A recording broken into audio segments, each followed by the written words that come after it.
comme dans les studios. Ouais, Zrat Hashem, Boker Tov.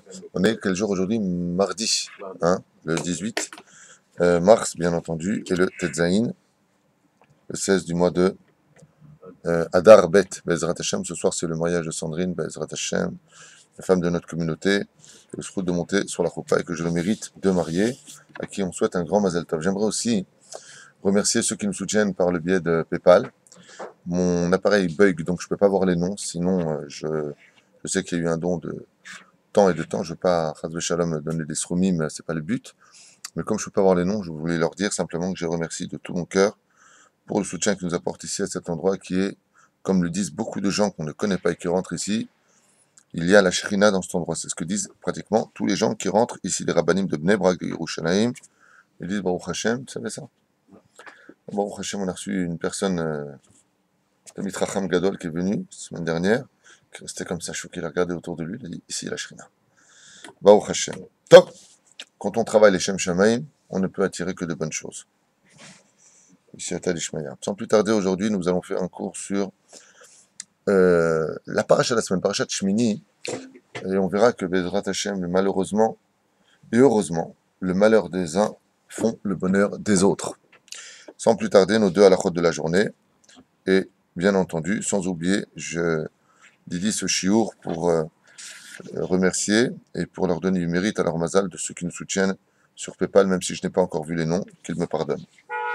Alemit Simila Shamaim, comme ça il n'y a pas de gazelle au niveau du srout. On peut faire ça pour l'élévation de l'âme de Esther Batrava. Vadaï, chez les Moshe Moratemi, Esther Batrava. Batrava, chaque jour, Bezrat Hashem, il a Bezrat Hashem, Mala, Mala, et pour tout le peuple d'Israël. Comme ça, Bezrat Hashem, beaucoup de réconfort pour Corinne Benamou, Bezrat Hashem, qui nous regarde tous les jours, et Audrey Atoun, et leur mari, et tout, Bezrat Hashem, tous ceux qui nous regardent, je ne veux pas citer les noms, on perdrait près de Baruch Hashem beaucoup de temps. Je dis bien Baruch Hashem parce qu'on est vu par beaucoup de monde, grâce à Dieu.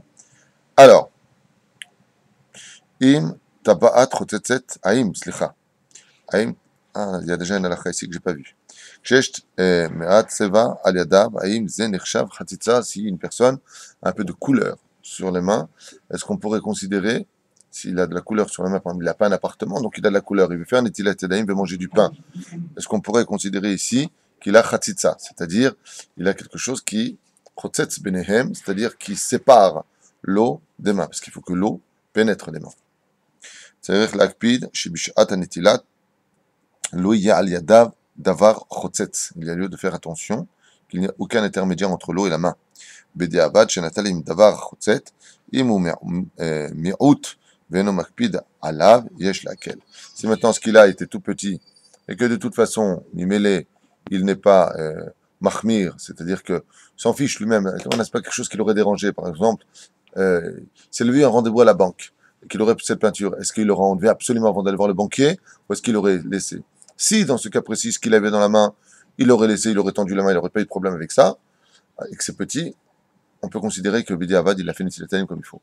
Mais s'il avait eu un rendez-vous important et que là, il aurait enlevé la couleur, on aurait pu dire dans ce cas-là quoi? Aïm, parce qu'il aurait enlevé la couleur, est-ce qu'on aurait pu imaginer une fraction de seconde qu'à partir de ce moment-là, il aurait laissé sa couleur? Non.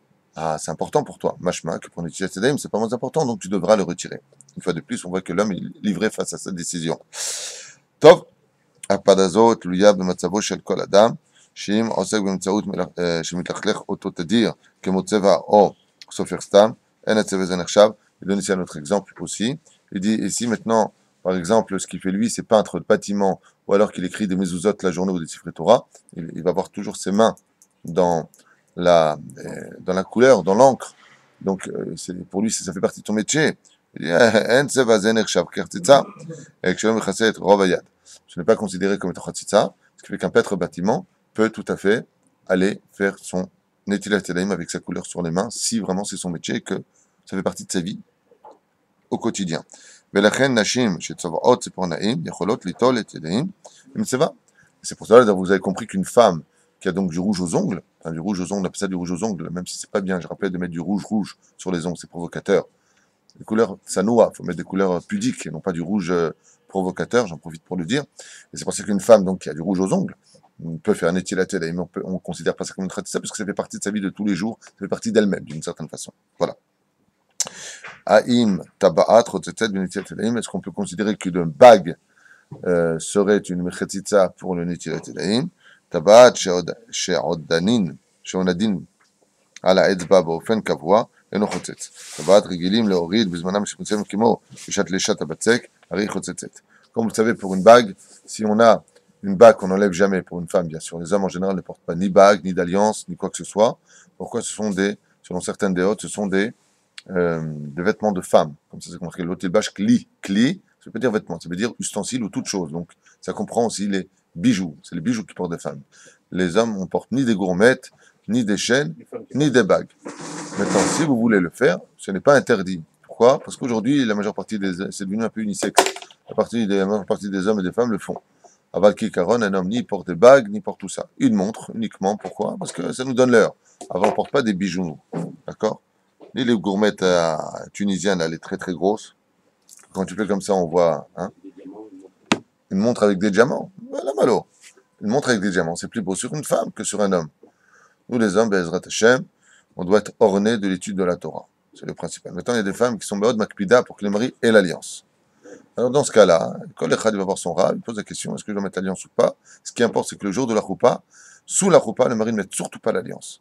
Il le mettra après la choupa si vraiment il veut la porter. Pourquoi? Parce que la bague est un achat. On achète sa femme avec la bague, donc sous la choupa, et pas la femme, elle achète l'homme. Donc, si lui, il lui met sa bague et elle lui met la bague, je me dis, bah, c'est un problème.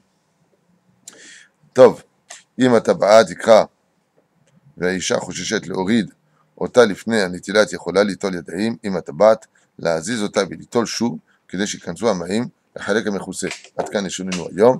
Et donc si la femme maintenant elle a peur d'enlever sa bague, pourquoi? Alzheimer. Elle ne sait pas où elle va la mettre, elle a peur de la perdre, c'est une bague qui a beaucoup de valeur, il y a des gens un peu bizarres autour d'elle. Dans ce cas-là, elle peut garder sa bague pendant Netilat Yadayim, juste que quand elle fera Netilat, elle bougera un peu sa bague sur son doigt et elle versera aussi de l'eau et elle remettra sa bague pour remettre de l'eau là où elle avait, tout simplement bouger sa bague. Intéressant, mais on avance. C'est quoi le. Je peux regarder si c'est branché, ça, j'ai pas l'impression que c'est branché. C'est branché. C'est branché? Bon, bon, Hachem. C'est quoi la raison pour laquelle on est obligé de faire 3 fois? Une fois aurait peut-être suffi à nettoyer les mains. On en a parlé hier. Minadine, une fois aurait suffi. Celui qui a fait qu'une seule fois, il a pris un Kelly, il a fait une seule fois pour Netilat Yadayim. Il a tsaïd et Choba. Minag de le faire 3 fois. Minag et Alacha. Ken. Aval Minag et Alacha. Bezrat Hashem. Ok, maintenant que nous avons fini nos halachot, nous allons attaquer notre paracha de la semaine. Même si je crois que l'an dernier nous l'avons fait, mais je ne sais pas ce que j'ai dit l'an dernier, donc c'est pas grave. On verra ce qu'on dira aujourd'hui. En général, je ne me répète pas souvent, mais je peux reprendre par contre les mêmes idées. Non, paracha de la semaine aujourd'hui. La paracha commence par Bezrat Hashem, 2 sujets. Vous avez d'abord 3 sujets, les korbanot, la Kamat HaMishkan, Moshe Rabbeinu qui pendant les 6 premiers jours prendra le rôle de Kohen Gadol, et puis qui devra passer à Aaron, on verra pourquoi, Bli Neder, il donnera le rôle à Aaron, qui deviendra lui par contre le grand Kohen Gadol, le premier héritier de la Keuna, de la prêtrise dans le judaïsme, qui sera une Yerusha, c'est-à-dire un héritage filial et familial, uniquement lui et sa descendance, même si par la suite, dans la paracha de Pinchas ben Eleazar ben Aaron HaKohen, il y a comme un changement de... Vous savez, le train quand il change de rail d'un coup, alors tu as quand même le train qui avance, et puis d'un coup ça va changer de rail. Seuls par la suite, les enfants de Pinchas ben Eleazar ben Aaron HaKohen prendront le relais de la Keuna, eux et leur descendance. Mais on voit que le premier shorech de l'histoire, ce sera tout simplement Aaron et non pas Moshe. Moshe va être puni, et comme je vous l'ai dit tout à l'heure, le malheur des uns fera le bonheur des autres. Toujours, ça se passe comme ça, et quelque part, heureusement que cela se passe comme ça, comme on le verra. Ici, on nous dit Vayehi bayom shmini kara Moshe le Aaron le banav ziknei Israël. Les Chachamim nous disent, הפסוק הראשון פותחת בפרשת השבוע, בא לספר לנו שבראש היום. Donc on a dit que ça parlait de la Kamat HaMishkan plus ou moins ici, le jour de l'inauguration du tabernacle, bien entendu la mort des enfants de Aaron, et surtout la paracha de Shmini nous parle de la kashrut, les animaux kashers et les animaux non kashers. Yom shel simcha aya veyom shel beracha ve'af arben ema'ala mizeh nitgalta shechina le'nei kol Israël. Donc c'est un jour extraordinaire, un jour de joie absolue. Pourquoi de joie absolue? Réponse des Chachamim, car le jour de Shmini, donc le 8e jour, Dieu s'est dévoilé aux enfants d'Israël. Il leur a dit, voilà, c'est moi. Donc ça a été un jour, en d'autres termes, de joie absolue. De là, les Chachamim nous disent, sache qu'il n'y a pas de joie dans ce monde si tu ne vois pas Hachem dans ta vie. Si tu ne vois pas Hachem dans ta vie, tu vas vivre toute ta vie stressé et bloqué. Yom shezacha bo Aaron, shetishche shechina al yado, vedavka al yado, et surtout pour Aaron, qui a eu le srout de lui-même dévoiler la Shekhinah. Al yado veut dire par lui et que par lui, nous disent les sages. Le Odia Sheno Adou, Hu Ubanav Harab, Konakdola, la Vodat Kodesh. Et pourquoi Dafka que par lui d'après toi? Parce qu'il est l'héritier, comme on vient de le dire juste avant, de la Keuna. Donc, le fait que la Shekhinah repose un peu sur lui, comme faisait Yaakov Avinu, quand il arrivait dans le camp, il voulait savoir est-ce qu'il devait rejoindre Rachel, Léa, Zilpa ou Bila, il ne savait pas. Donc, il regardait au-dessus de la tente où se trouvait la Shekhinah. Ouais. Alors, il savait où pénétrer. À partir du moment où Aaron a été élu le Kohen Gadol, afin que cela devienne indiscutable, eh bien, nous avons ici la Shekhinah qui a reposé sur lui, et c'est lui qui va dévoiler, comme on le verra encore en 2014 de l'ère vulgaire, quand la Shekhinah repose sur les mains du Kohen, qui nous fait la Birkat Kohanim dans les Bate Knesiot, on voit ici que c'est lui qui va dévoiler, entre guillemets, la Shekhinah, et dans ce cas-là, vous allez me poser la question, pourquoi on ne la voit pas? Pourquoi on ne la voit pas? Dites-le moi, vas-y, dis-le David, jette-toi. Pourquoi on ne la voit pas? Pourquoi on la voit pas? Parce qu'on a trop d'impuretés sur les yeux, on voit trop de choses interdites, des choses qui sont tmées. Ah, la Shekhinah, elle est là. Le Rav Kook disait, Zatzal, le Rav Kook, plus que ça. Le Rav Kook a dit que la prophétie n'a jamais disparu, qu'elle est tout simplement au-dessus de nous. Seulement, plus personne n'est capable de l'apercevoir. On la sent, par exemple, quand On est trop petit. personne n'a jamais vu. Korach non plus, il a pas vu. Qui? Korach non plus. Ah, Korach, il a vu. Ah, il l'a vu? Ben, Vadaï, on a expliqué que la faute de Korach, c'est une faute qui ne peut pas se réparer en tant qu'homme. Pourquoi? Parce qu'elle est basée sur la pire des choses. C'est la mauvaise foi. Et la mauvaise foi, c'est de savoir que c'est la vérité, mais on ne veut pas l'admettre. Je sais que c'est la vérité, mais je ne l'accepterai pas. Tout le monde savait que. Et on sait une chose, comme disait souvent Manitou, face à la mauvaise foi, il n'y a pas de discussion. Non, mais on la sent par contre. Quand on monte, par exemple, à Jérusalem, on sent la Shekhinah. On sent qu'on se rapproche de quelque chose. Surtout au mois d'août, on sent aussi la Shekhinah. Tov. Lui, il dit qu'à Yerushalem, on sent la Shekhinah. Non, quand on monte, C'est vrai qu'à Yerushalem, il y a une clarté que je n'ai jamais vue ailleurs, mais c'est un autre sujet. Yom Zegulazé, Shaya le Yom Gdulato shel Aaron, donc le jour le plus grand de Aaron. Haya Gamken Yon, a tragédia Anoraa Beyoter shel Aaron. Ça a été aussi le jour le plus dramatique de la vie de Aaron. Le plus dramatique. Comme je vous l'ai déjà dit au nom du Ramchal, dans son Mesilat Yesharim, les Chachamim, dans d'autres livres aussi nous le disent, il n'y aura jamais de bonne nouvelle sans une mauvaise nouvelle. Et il n'y aura jamais une mauvaise nouvelle sans une bonne. Le mec, il apprend que ses parents sont décédés, waouh, t'as hérité. Ouais, c'est comme ça dans la vie. Il y a toujours une bonne nouvelle qui s'accompagnera d'une mauvaise nouvelle. L'homme a été toute sa vie fidèle avec sa femme, ses enfants, tout allait bien. Il travaillait très dur, tout allait bien. Il a gagné le loto. Il a jeté sa femme, ses enfants ne lui parlent plus. Ils veulent que son argent. Il va se suicider. Il n'y a pas de choses qui peuvent aller sans l'autre, sauf, comme on l'avait expliqué à propos de Purim, pour la Séouda, où la faute principale d'avoir profité du repas d'Achashverosh, vous vous rappelez ce qu'on avait dit, c'est qu'ils avaient retiré de tout souci, tout allait bien, à 100%, ils ont profité d'une chose dans ce monde, alors que la Torah nous dit, n'oublie jamais, tant qu'il n'y a pas de Beth Amikdash, tant qu'il n'y a pas de maison pour Hachem, même dans tes plus grandes joies, n'oublie pas ce petit détail de te souvenir que la joie n'est pas complète dans le monde, jusqu'à ce que Bezrat Hashem, Az Yimale Sichak Penu, comme on l'a dit à maintes reprises, la venue du Melech HaMashiach. לא לחינם תקנו אבותינו ברכה לקרוא בציבור עצם יום הכיפורים שעת נועדו להיות עת רצון. Et c'est pas pour rien que la paracha de Shmini se lit à deux occasions. La première occasion, Asher, pour les cas. La première occasion pour laquelle, Siata d'Ishmaïa, nous lisons la paracha de Shemini, c'est ce Shabbat, mais on la relie à un autre événement, lequel Kippour, on vient de le lire à l'instant. Et pourquoi Yom Kippour? C'est ce qu'ils disent ici. Le Shah Shenoadou Liyot Et Ratzon, parce que c'est le moment de Et Ratzon, la Shekhinah était descendue. Paracha Metrila Pasuk Haremot Shne Bene Aaron, Korvatam Lifne Hashem Beyamutu. Pour nous enseigner que là-bas sont morts les enfants de Aaron. Oui. Et quel rapport avec Kippour d'après toi? Parce que la paracha, on parle de la mort. Tout comme Kippour fait la capara du peuple d'Israël, De la même façon, les tzadikim font la kapara du peuple d'Israël. On va revenir sur ce sujet de façon très approfondie. Très, très approfondie. Eh bien, ici, on a une question qui doit se poser et qui doit éveiller notre suspense. C'est le jour où Akadosh Baruch Hu veut récompenser Aaron pour tous ses services. Il vient et il lui dit, voilà, la Keuna va passer par toi. Superbe. Et il lui prend ses 2 fils. Il donne à Aaron. Il a 4 fils. Ouais. Nadab et Avihu. Éléazar et Itamar. Il lui prend 2 de ses fils, et pas n'importe lesquels, les 2 plus grands de tout le peuple d'Israël. Ramim nous disent qu'ils étaient tellement grands en Torah et en Kedusha qu'ils avaient même dépassé Moshe et Aaron. De qui on apprend ça? De Moshe. On a expliqué la dernière fois que Moshe savait que les 2 grands tzadikim partiraient de cette génération pour la capara du peuple d'Israël. Il pensait que c'était lui et son frère. Sauf ce sont les 2 jeunes qui sont partis. Alors écoutez bien. D'abord, j'aimerais vous raconter une histoire rapide, si vous aviez 2 minutes. Oui. Hein, Maurice, 2 minutes. Comment se fait-il qu'on nous lit Yom Kippour avec cette paracha de lire la mort des enfants de Aaron? Le mec Yom Kippour, il va kiffer sa race, c'est Kippour. Allez, Dieu pardonne-nous. Et voilà, ils sont morts. Pourquoi? Le sage nous avait cité un très très bon machal, le d'avoir donné une métaphore extraordinaire sur l'explication qu'on va donner tout de suite.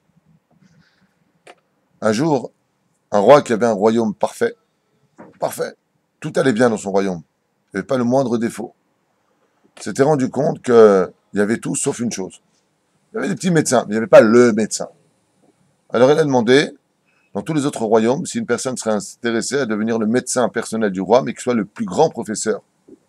Il a reçu après quelque temps, Baruch Hashem, il a reçu après quelque temps une lettre d'un très grand professeur lui disant qu'il était le plus grand professeur de l'histoire de l'humanité.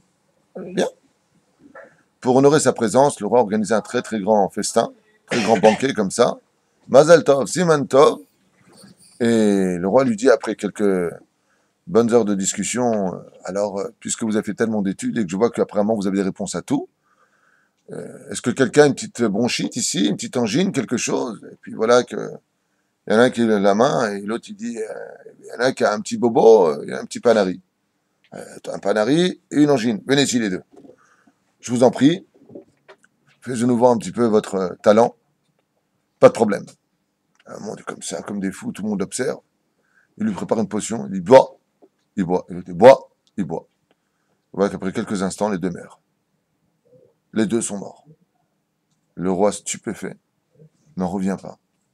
Les gens commencent à se gratter la tête. Tout le monde est mal à l'aise. Le seul qui garde le sourire, c'est le médecin. Il dit voilà, vous avez vos 2 cadavres. Le roi lui dit prenez-moi ce charlatan et pendez-le.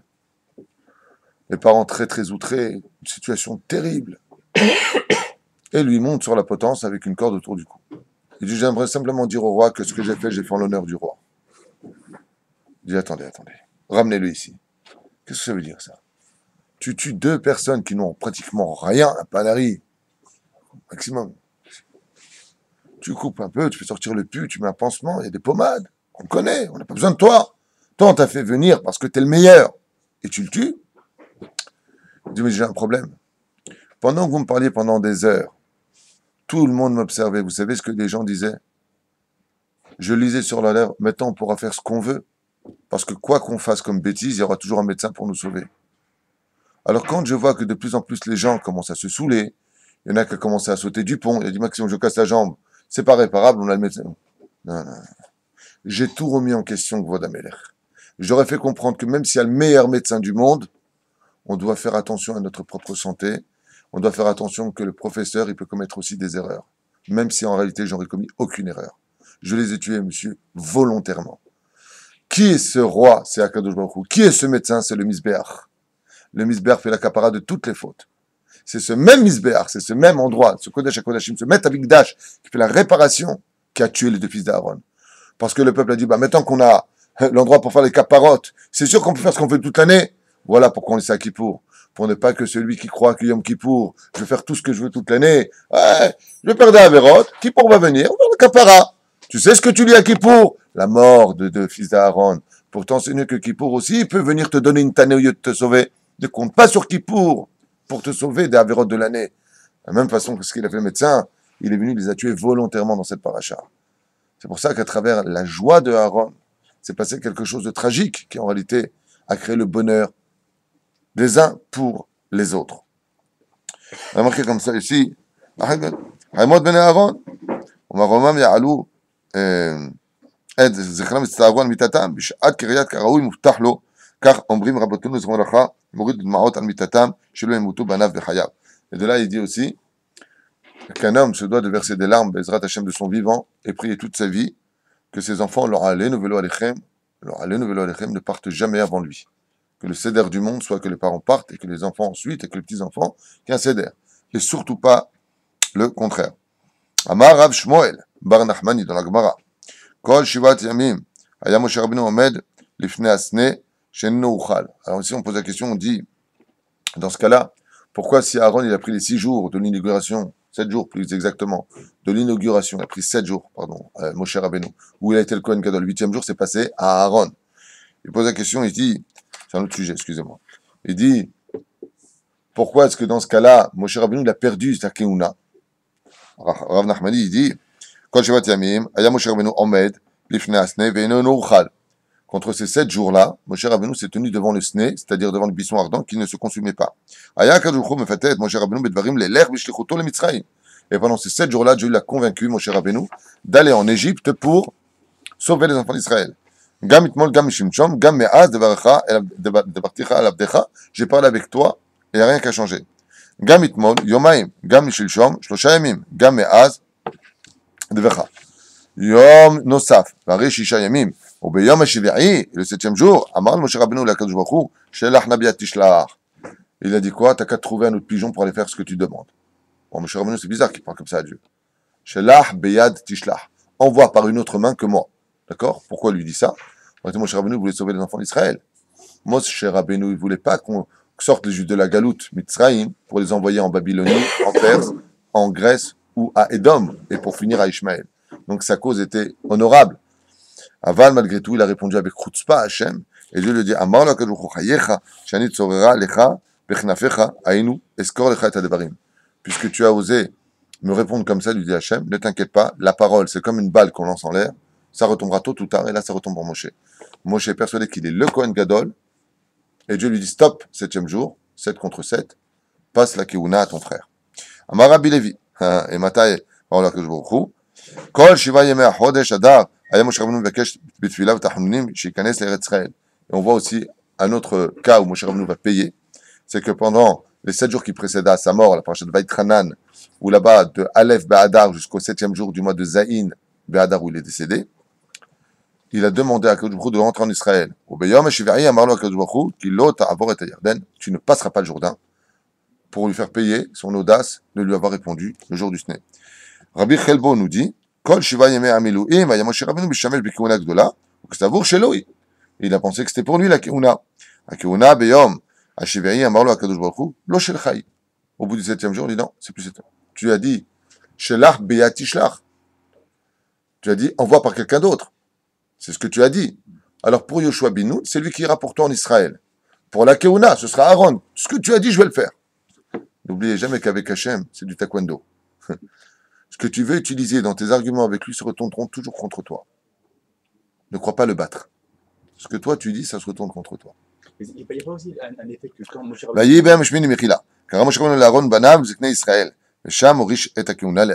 donc il lui a donné.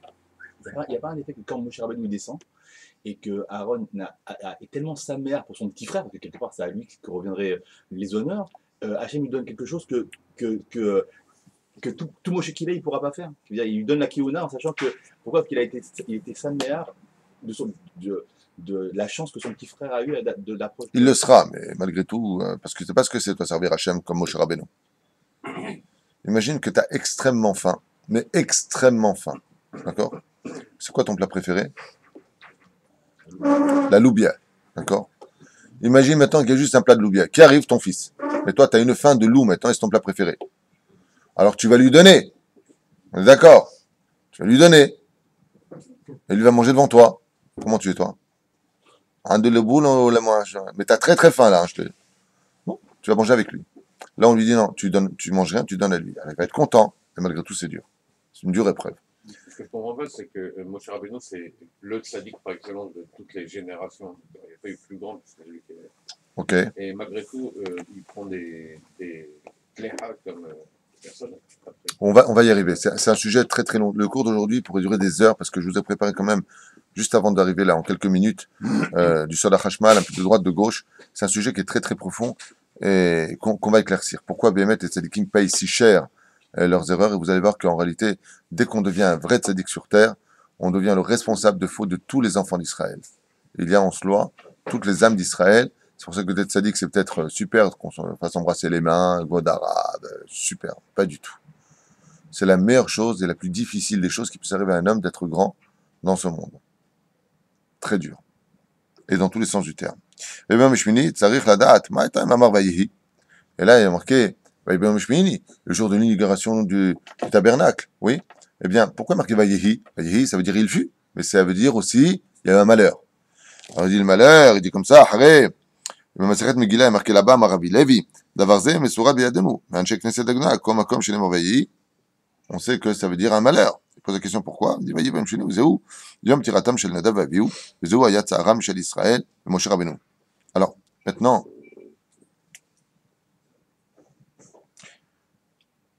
on a la mort de deux personnes, deux jeunes personnes, qui donc partent de ce monde. Et ces personnes-là partent à cause de causes précises. On va en citer 8. Pourquoi est-ce qu'ils sont morts? 8 causes. Même 9, si vous voulez. Même 10. Même 600 000. Une question de Gilgoul, il y a une question de... La première chose, c'est que tout ce qui se passe en bas se passe en haut.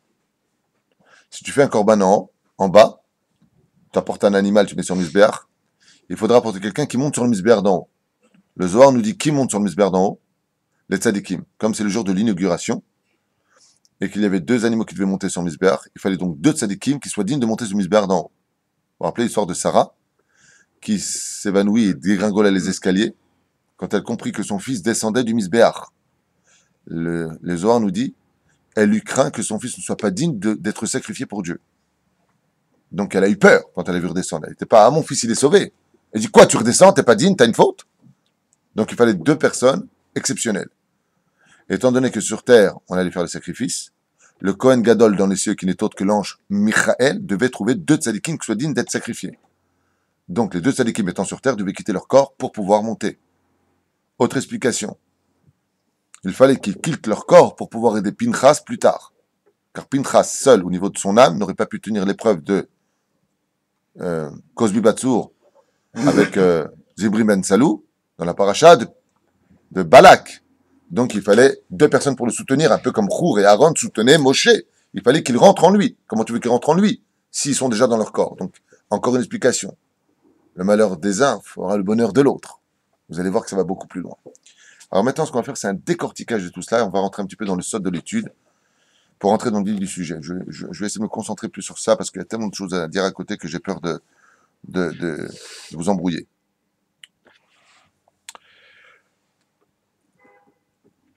Rabbi Mani nous dit, parce qu'ils sont rentrés shtouye yain, parce qu'ils sont rentrés sous. Est-ce qu'on peut imaginer une fraction de seconde que 2 personnes rentrent saoules devant Hachem? Non. On ne peut pas rentrer devant Hachem si on n'a pas la tête sur les épaules. Pourtant, le verset dans les Télim nous dit, Yain mesameach levavenosh. Le Rambam le dit lui-même dans les Lichot Deot, boit toujours un shtikanon par jour. Ça fait du bien même pour le sang, ça mais pas plus. Hein. Pas shtikanon. Non. D'abord du vin, ça fait du bien au cœur. Est-ce qu'on doit servir Dieu dans la joie ou pas? Bo'u lefanav birnana, ivdu et Hashem besimcha. Bo'u lefanav birnana. Alors on donne les raisons, on va donner leur ta'am en même temps, l'expliquer avec votre permission. Alors pourquoi est-ce que pour eux, ce serait ici considéré comme étant une faute, d'après vous, s'ils ont bu un peu de vin, pour justement avoir le cœur heureux, sa mère? La raison est simple.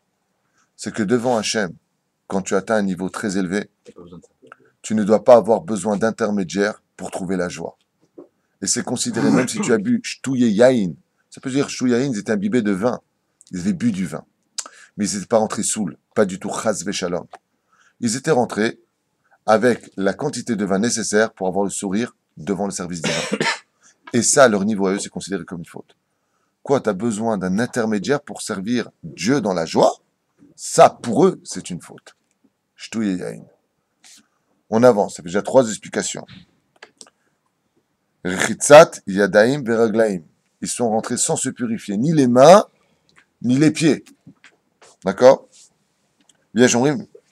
Donc, ils sont rentrés là-bas sans l'ablution. C'est-à-dire que si tu n'as pas, au niveau de tes mains et de tes pieds, pratiqué la halacha de comment servir Hachem, de là, pour répondre aux gens, fais attention.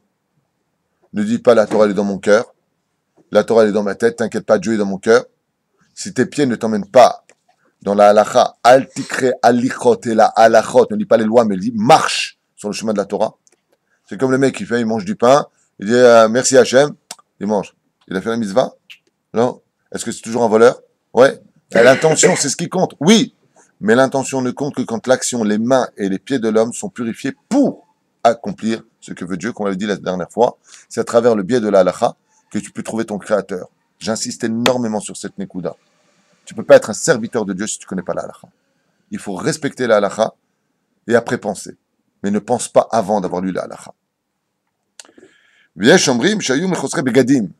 Ils sont rentrés, et vous savez que les begadim, c'est-à-dire les vêtements que l'on portait, pour le Kohen Hedjot qui était au chiffre de 4, tandis que le Kohen Gadol au chiffre de 8, qui représente le monde futur, eux sont rentrés, et il leur manquait un vêtement. Chosre et Megadim veut dire, il leur manquait un vêtement. Derrière nous, quel vêtement d'après toi? Le Meril. C'est-à-dire, ils sont rentrés sans le Meril. Ils sont rentrés sans le manteau.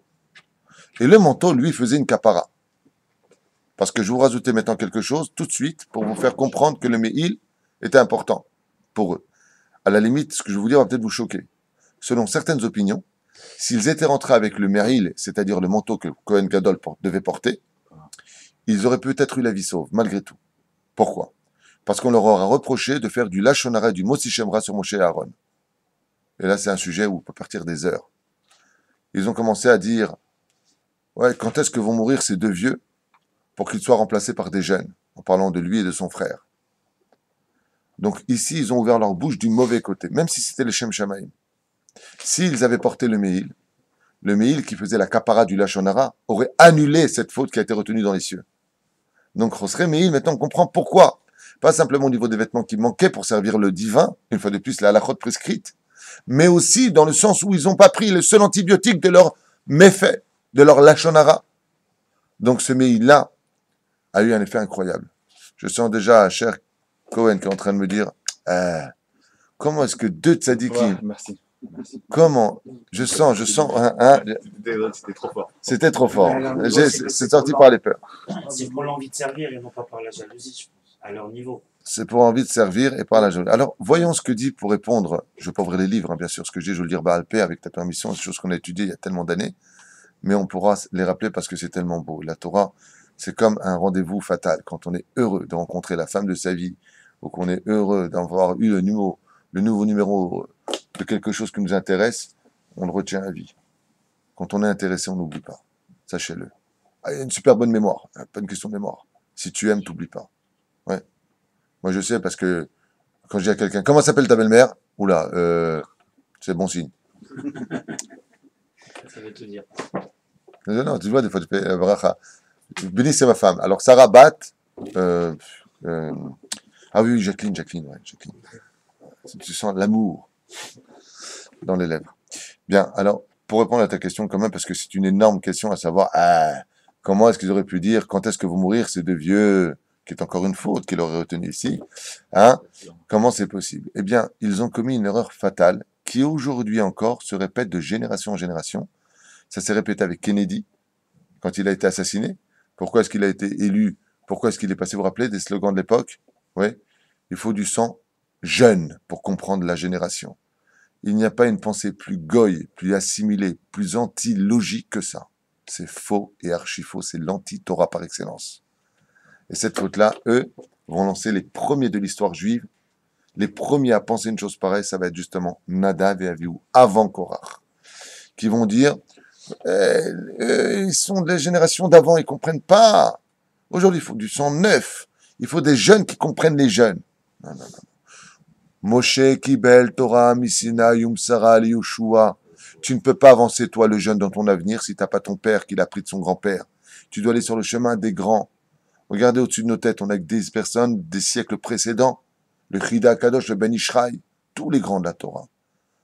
Eux-mêmes ne peuvent pas exister dans ce qu'ils nous ont dit ces rabbins aujourd'hui, comme Rabbi Meir Abou Hatzera, tous les grands, David Abou Hatzera, tous les grands de la Torah, s'ils n'ont pas de référence des anciens. Et eux vont être les premiers, dit Rabbi Yehuda Tzadka, à lancer une mode strictement interdite qui ne nous appartient pas. C'est-à-dire quoi? Qui doit être le chef du peuple juif le plus ancien? Parce que lui va acquérir tellement d'expérience qu'il sera encore guidé comme la Torah. Car la Torah ne se vit dans sa vie que dans l'ancienneté. C'est pour ça que tous les débuts du renouvellement de l'histoire du juif, on reprend le livre de Bereshit qui est le quoi? Le commencement le plus ancien de l'histoire. Et eux, qu'est-ce qu'ils ont voulu faire comprendre? Bon, on commence une nouvelle Torah Kivyachol. Nous allons, nous, prendre les choses en main. Aujourd'hui, une Torah Sgan of Fine, boîte de nuit, vous inquiétez pas, on peut, Kivyachol, c'est une image, bien sûr, ce que je dis. Mais, croyant que, comme ils sont en train de le faire en France, ils prennent des jeunes ministres. Quelle erreur! Mais quelle erreur! En Autriche, ils ont pris le plus jeune premier ministre. Mais quelle erreur! Il faut 34 ans. Mais il faut prendre justement des personnes qui ont acquis de l'expérience, qui savent mener les choses. Mais là, le Premier ministre de 34 ans, il va vivre son expérience sur le dos des contribuables. Ah ben je savais pas, bah écoutez, je n'ai que 34 ans, l'excuse sera présente. C'est ça que dit Rabbi Yehuda Tzadka. Et c'est pour ça que cette génération va très très mal aujourd'hui dans l'éducation. Pourquoi? Parce que les jeux, avant, ma mère, jamais elle a dit à son père, tu comprends pas la génération. Nous, les jeunes de cette génération, ils te regardent, toi, comme un handicapé mental, toi, t'es débile. T'as un fils de 15 ans, regarde son père, c'est-à-dire le père, il connaît rien de la vie, nous, on connaît rien. Les jeunes de 12, 13, 14 ans te regardent, t'as rien compris, toi, elle a dit. Mais dès qu'ils sont tombés par terre, on va les chercher en prison, on va les chercher à l'école, ils ont été renvoyés de toutes les écoles, ils n'ont pas eu leur baccalauréat, c'est des nazes et des cancres, ils rôdent sur les bancs toute la journée. Papa, qu'est-ce que je vais faire de ma vie? Ah, ça y est, les anciens, ils apparaissent. Voilà ce que dit Rabbi Yehuda Tzadka. Cette faute-là a été fatale et elle a été punie de mort pour faire comprendre que cette idéologie de croire que les jeunes peuvent remplacer les anciens mène tout simplement à la mort. Voilà ce que ça vient enseigner. C'est pour cela que la Knesset Akdola nous a dit, comme le dit le roi Salomon, Shema Beni Moussar Avira Ve'al Titosh Torat Immecha. Écoute les conseils de ton père et ne quitte pas la tradition de ta mère, la Torah de ta mère, les enseignements de tes grands. Ne la quitte pas. Ne crois pas que toi, tu peux t'en sortir. S'il n'y avait pas eu les anciens à l'époque du roi David, à savoir est-ce que le roi David aurait pu, oui ou non, être roi d'Israël venant d'une Moavia? Est-ce que s'il n'y avait pas cet ancien, ce vieux personnage, ouais, qui a dit, ah, je sais, j'étais présent à l'époque, je peux vous dire que Moavi, vélo Moavia. Alors la Knesset Agdol, le Sanhedrin a voté pour que David, oui, puisse devenir le roi. Quand on cherchait le kever de Yosef Hatzadik, s'il n'y avait pas eu Serach Batacher, l'ancienne, on ne serait jamais sorti d'Égypte. S'il n'y a pas les anciens à la tête du peuple d'Israël, on ne peut pas sortir du pays d'Égypte. On ne peut pas avancer si on n'a pas les conseils des plus anciens rabbinim de l'histoire. Vous avez compris? La preuve en est, quand ça va très très mal dans la vie, quand on va avoir un grand Mekoubal, on voudrait qu'il soit âgé ou qu'il soit tout jeune, 20 ans. Âgé. Pourquoi âgé? Il a de l'expérience. Parce que tu sais qu'il a de l'expérience aujourd'hui. Il a essayé déjà toutes les égoulottes, donc tu ne seras pas son cobaye. Et voilà pourquoi eux sont devenus les cobayes de leur propre expérience. Voilà ce que dit Rabbi Yehuda Tzadka dans ce livre Kol Yehuda à propos de... Ils ont dit quand est-ce qu'ils vont mourir ces deux vieux? Que nous, les jeunes, on prenne la place. Laisse la place des vieux à leur place parce qu'ils sont la lumière de ton avenir, toi le jeune. C'est pour cela qu'il y a deux façons d'appeler un homme intelligent en hébreu. Zaken et Chacham. Kana Zikna. Celui qui a acheté de la Zikna, il a acheté de la Chochma. Pour ça qu'un homme qui a 50 ans, la Mishnah nous dit, dans le 5e chapitre de Masechet Avot, Ben Chamishim, la Etza. Tu pourras donner des conseils.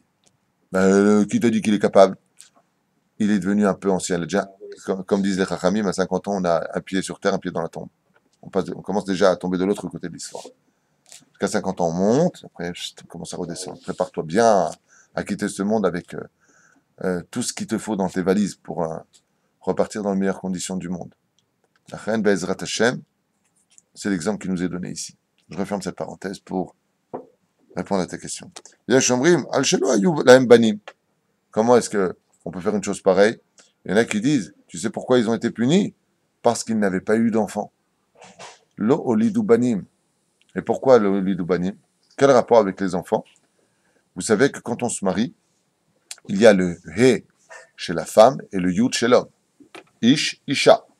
Comme c'est marqué dans Yevamot. Ouais. Et le vav et le he, il est où? Il est dans la ktuba. Ktav.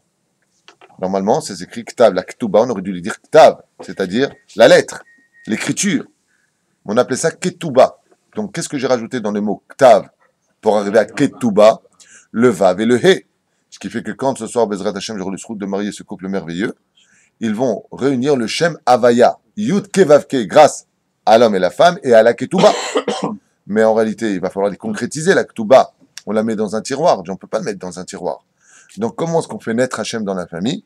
Quand on a un garçon et une fille, selon la date de Hillel. Quand on a un garçon et une fille, de Shammai, pardon, un garçon et une fille, on a Yud Ke, papa, maman, Vav Ke, la fille, le fils et le garçon. Et eux, ils sont rentrés donc avec le nom d'Hachem incomplet. Ils sont rentrés avec Yud, Yud. Et Vavke, qu'est-ce que t'en fais? Qu'est-ce que tu fais de ça? La reine Ichnesu Belibanim. Ils sont rentrés sans enfants. Ils sont rentrés donc incomplets avec le nom divin sur eux. D'où l'importance d'avoir des enfants. Yashambrim, Al-Shelon Lonas Unashim. Oh là là, ça c'est un très beau sujet. Ils ne sont pas rentrés mariés. Pas simplement qu'ils, on remarque qu'ils se seraient mariés. Il y en a qui disent, Bichlal, ils n'étaient même pas mariés. Ma'akesher. Quel rapport entre le fait qu'ils ne soient pas mariés? Car vous savez qu'un homme n'est complet, comme on le dit dans la troisième des bénédictions des 7 berachot, le jour du mariage. Baruch ata Hashem Elokeinu melech haolam, yotzer Adam, qui a formé l'homme le jour du mariage. Pas le jour de la brite, le jour du mariage. Et quel rapport avec cela?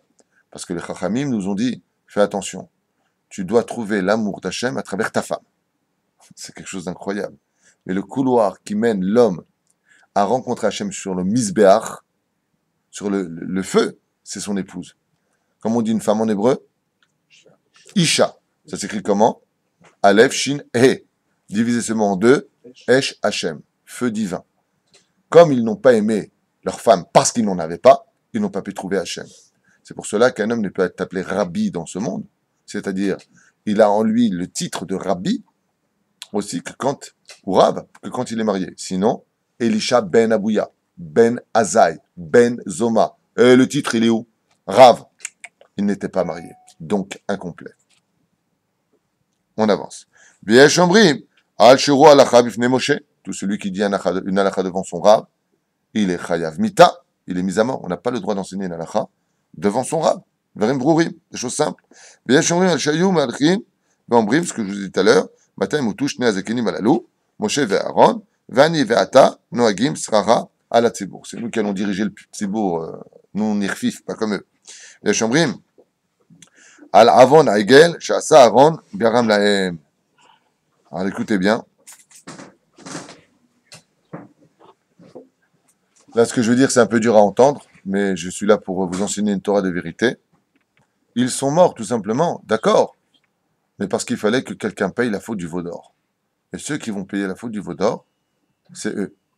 Et là, la Gemara nous dit, En mitat abanim et la bashmat haorim. Il n'y a pas de mort des enfants si ce n'est pas à cause de la faute des parents. C'est ce qui est marqué. D'où est-ce qu'on le voit? Esh Zara. Maintenant, dans le mot un feu étranger est sorti. Esh, ça s'écrit comment? Aleph Shin. Ensuite, Zain, Resh He. Ça fait des initiales de Isha, Esh, Aleph. Shin, Shtouye Yain. Zain, Zera. N'avait pas d'enfant. Resh, Rechitzain, on peut faire une initiale Yain. He, Oru Alacha. Ils ont dit une Alacha devant leur. Dans Esh Zara, vous avez le Tikkun. Oui, c'est clair jusque-là? Mais, Esh Omrim, comme ça, il dit,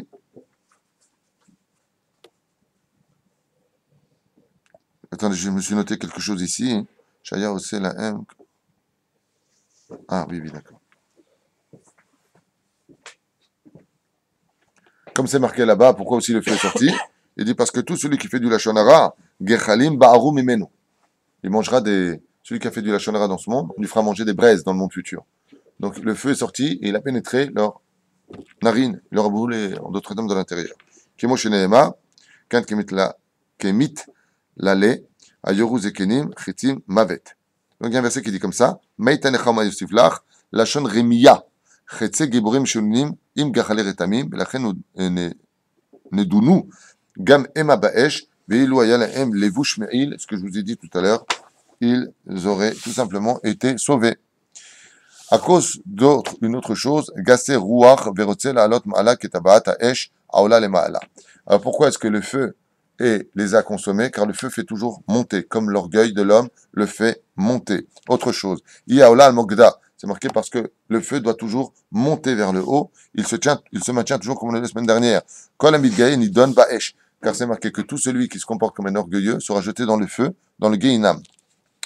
Shtuye Yain Ichnesu Dainu Mitoch Lev Gas. Tout celui qui boit du vin finit aussi à travers son vin par s'en orgueillir. Ça rend de la joie, mais si tu bois un peu trop de vin, tu finis aussi par t'en orgueillir, comme le feu qui s'enorgueillit de pouvoir tout brûler, tout ce qu'il y a autour de lui. Comme par exemple de dire, il se rapporte ici plein d'explications, je voudrais avancer sur le fait que ne faites pas cette mari et pas d'enfant.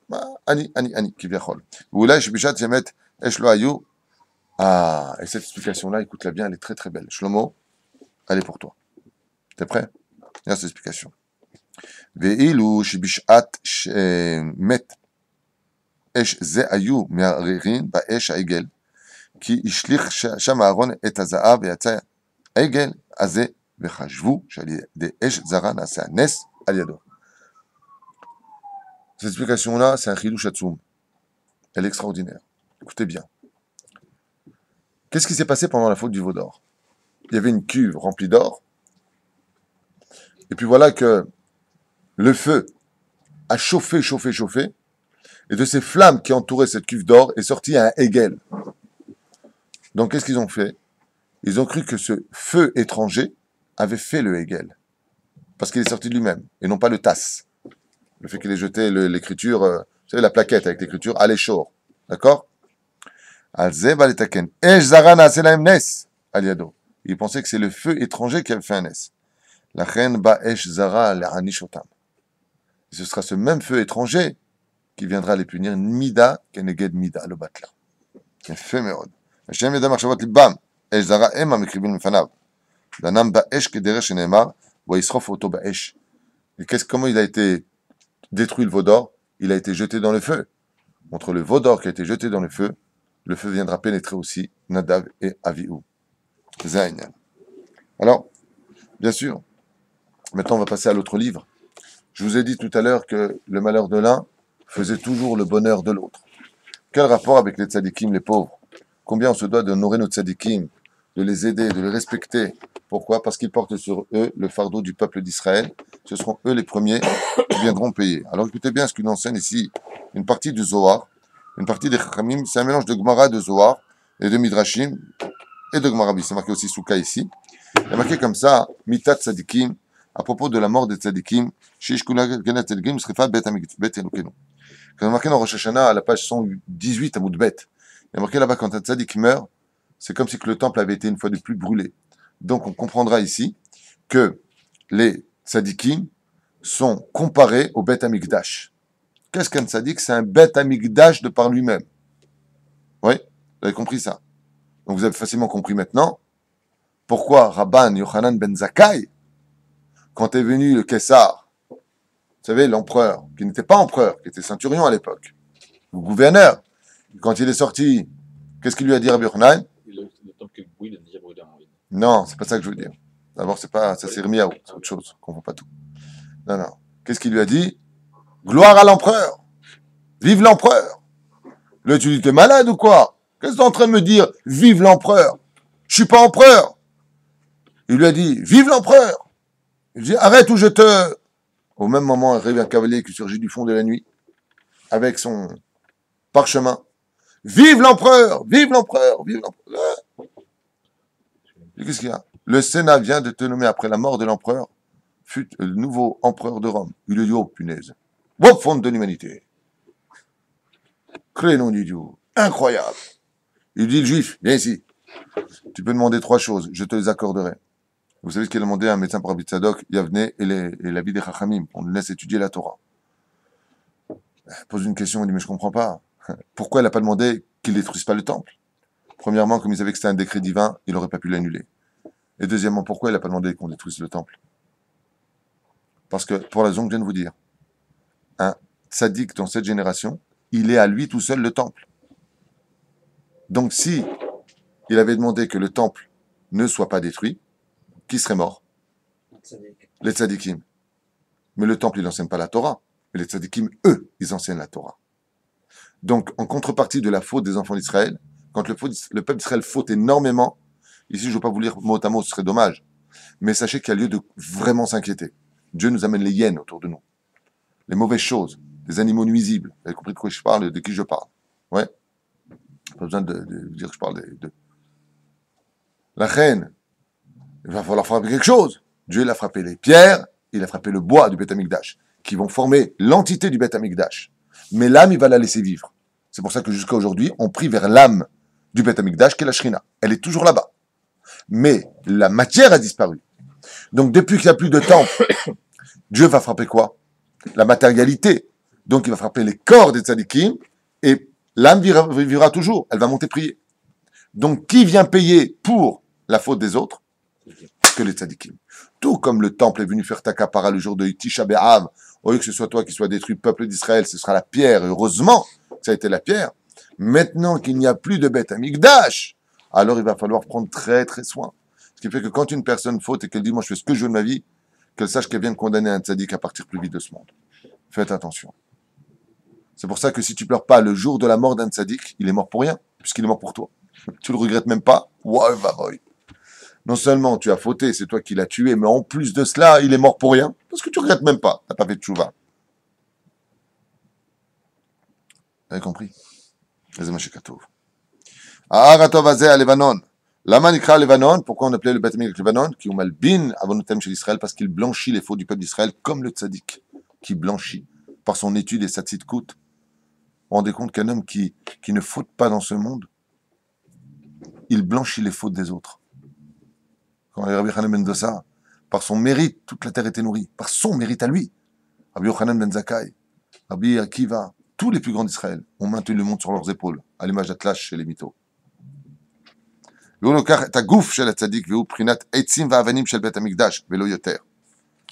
là, vous allez voir que chaque fois donc qu'un tzaddik part, qu'est-ce qui se passe? Imaginez maintenant qu'on descende un peuple entier sous une grande, grande pression. Il n'y a plus d'air pour respirer. On est sur le point d'exploser tellement ça va mal. Et là, on est tous en train de souffrir.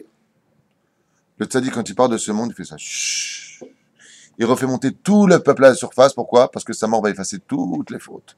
Le tzaddik, il va prendre, le jour de sa mort, toute la verre du peuple d'Israël. Il va les briser dans ses mains. Il va dire à Dieu, ouais, tu m'as pris, efface tout. Quand tu es mort, le Rav Shach, il a pris toutes les fautes avec lui. Le Rav Ovadia Yosef, le Rav Mordechai Eliyahu. Ils ont pris à chaque fois toutes. Ils ont renouvelé l'histoire du peuple à chaque fois qu'ils sont partis de ce monde. Nadav et Avihu vont renouveler l'histoire du peuple d'Israël après la faute du veau d'or. Donc ils sont partis avec la faute du veau d'or. Est-ce que dans l'histoire c'est toujours comme ça? Est-ce qu'on pourrait voir dans la Torah des exemples concrets, d'après vous, où le malheur de l'un fera le bonheur de l'autre? Alors je vous ai fait une petite liste. On va prendre 6 exemples rapides dans la Torah elle-même. Vous êtes prêts? Oui. Vous êtes prêts? Ouais. Vous êtes morts. Allez. Pour ceux qui nous regardent, vous pouvez participer, vous mettez pause et vous essayez de répondre, et après vous entendrez la réponse. Quand Abraham est mort, donc c'est un malheur, un grand tzaddik, ça fait le bonheur de qui? Non. Fausse réponse. T'as pas bugué en plus. Non. Il dit comme ça, écoutez bien. Quand est mort le tzaddik, Abraham, il a enlevé toutes les fautes de ce monde. Donc il a purifié le monde. Donc la justice peut se réinstaller sur terre. Sur ce, Esav Maharet Abechora, le jour de la mort, Esav, qui était les forces du mal, comme il est mort, Abraham, et qu'il a emmené toutes les fautes du monde avec lui, qu'est-ce qui s'est passé? Les forces du mal tombent. Il a eu la bêtise de vendre son droit d'aînesse à Yaakov. Et comme le rappelle Rashi, ou Bisrut Bechorazo, Zacha Yaakov li Birkat Yitzhak. Et grâce à ça, nous sommes, nous, le peuple d'Israël, revenus à la surface de la terre. Nous étions en dessous, dans le stress, dans une tente, oubliés du monde. Et là, on est réapparu. Par la mort du tzaddik. Prenons un autre exemple. Quand Sarah est morte, Donc, Sarah Tzadéket est morte. Elle est partie de ce monde. La Torah vient nous enseigner, elle est partie, elle a pris donc toutes les fautes du peuple avec elle. C'est-à-dire de tout ce qu'il y avait de pourri sur terre, elle a pris avec elle, elle l'a emmené en haut. Quel bien on est ressorti. Yarat Shefa Baolam. C'est-à-dire que si Sarah n'était pas morte, les fautes étaient si grandes dans le monde que Yitzhak n'aurait pas pu voir où était son épouse. Par la mort de Sarah, Yarat Shefa Shel Hashidduch le Yitzhak. Ça a été l'année où toutes les femmes qui voulaient se marier ont trouvé leur mari. Mais un particulièrement, qui? Yitzhak a pu trouver enfin Rivka. Pourquoi pas avant? Parce qu'il y avait trop d'avérotes. Il fallait attendre que Sarah parte, une tzadékette parte de ce monde, pour prendre avec elle toute la poids, tous les malheurs du monde avec elle, elle les a emmenés. Chut. Et mort le tzaddik, le monde devient clair, on peut enfin trouver les gens qu'on cherchait. Voyons la suite. Quand est mort Yitzhak, qu'est-ce que tu dis toi, Yoël? Une fois Shlema aussi, Bezrat Hashem pour toi. Quand est mort Yitzhak, qu'est-ce qui s'est passé le jour de la mort de Yitzhak? Vous ne le saviez pas, je vais vous le dire. Regardez ce que nous disent les Chachamim. Yosef Hatzadik mi Bet Hakele est devenu roi d'Égypte. Le jour de la mort de Yitzhak, donc Yitzhak est parti de ce monde une fois de plus, il reprend toutes les saletés de ce monde qui ont été faites, il les a emmenées avec lui. Donc le monde est redevenu pur, les forces humaines remontent. Quand lui est parti, Yosef est sorti du trou noir et est devenu vice-roi d'Égypte. Nasa Mishnah Melech, comme Midrash, comme c'est marqué là-bas. Quand Rachel est morte, donc elle est morte Rachel, on est bien d'accord. Qui a eu le mérite de prendre son bonheur? Binyamin, son fils. Et Binyamin, quand il est né, il a engendré qui? Le Mashiach qui sauvera pour tout le peuple d'Israël. Rachel est décédée, elle a sauvé tous les enfants d'Israël parce qu'elle a fait naître, par sa mort, son propre fils qui sauvera par sa descendance et complétera aussi les 12 tribus sur lesquelles aussi le Beth Amikdash va se construire. Rachel, c'est la Shrina dans le Zohar. Et le territoire de Binyamin, qu'est-ce qu'on construira dessus? Le Beth Amikdash. Donc, par la mort de Rachel, est né le Beth Amikdash et le Mashiach d'Israël pour Purim. C'est pas fini. Quand Moshe Rabbeinu est mort, allez, qu'est-ce qui s'est passé? C'est facile ça. Les enfants d'Israël ont pu rentrer en Égypte. Tout simplement. Il fallait que Moshe meure pour qu'on puisse rentrer. Le malheur de l'un a fait le bonheur de l'autre. Comme c'est marqué, on finit encore avec un ou c'est fini? On voulait qu'on aille un peu dans la Gemara? Allez, est mort Rabbi Akiva, qu'est-ce qu'il y a eu? Ça c'est facile. Le jour de la mort de Rabbi Akiva, le même jour est né un homme. Rabbeinu Akadosh, Rabbi Yehuda Hanassi, celui qui va compiler la Torah orale. Quand se couche un soleil, se lève toujours un autre soleil. Mais il va falloir qu'en réalité comprendre que le malheur de l'un fait le bonheur de l'autre, c'est pas tout à fait juste. Le bonheur de l'un d'avoir nettoyé le monde pourra permettre à l'autre de venir dans la propreté. C'est pour cela qu'on se donnera de faire très attention de lire cette paracha de Shemini, de comprendre que jusqu'à aujourd'hui, la mort de Nadav et Avihu, quand on lit la Torah, elle vient nous nettoyer, alors que ça a eu lieu il y a 3800 ans aujourd'hui, à peu près, 3600 ans. Ça viendra encore nous nettoyer aujourd'hui, tout comme à Kippour, quand on le lit à la Torah, c'est capable de nous laver de toutes nos fautes, des 364 jours qui ont précédé ce Yom Kippour, qui arrivera les Tova Velifracha. C'est ça la force du tzaddik. C'est pour cela que dans l'absolu, il n'y a pas de vrai malheur. Il y a simplement le Vayehi. Vayehi, je vous ai expliqué pourquoi. Ve'aya, c'est un bonheur. Vayehi, c'est pas un bonheur. Parce que Vaya, c'est les tétragrammes dans l'ordre. Tandis que Vayehi, c'est le tétragramme dans le désordre. Quand un tzaddik meurt, c'est parce qu'il y a eu du désordre sur terre. Mais après le désordre, vient toujours le bonheur. Chazak Baruch.